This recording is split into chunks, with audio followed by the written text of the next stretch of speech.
Hi, we're Chelsea and Ning, and this is our project for embedded operating systems. Our project is a laundry sorter.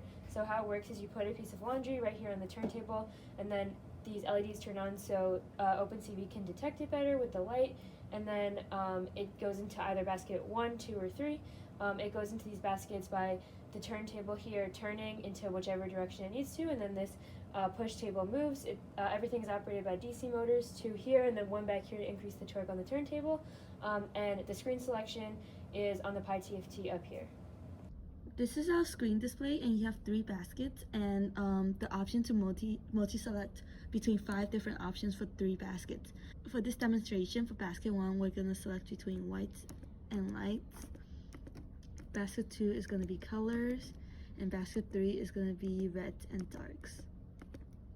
And when you're ready to sort your clothing, you place your clothing onto a turntable and you press start here. Once you're ready, you place the clothing onto a turntable and press the start button. The LED will turn on so that the camera can take a picture, and then it will sort it into the respective basket. This is white, so it should place it into the respective basket, which we have chosen to be basket 1 on the left.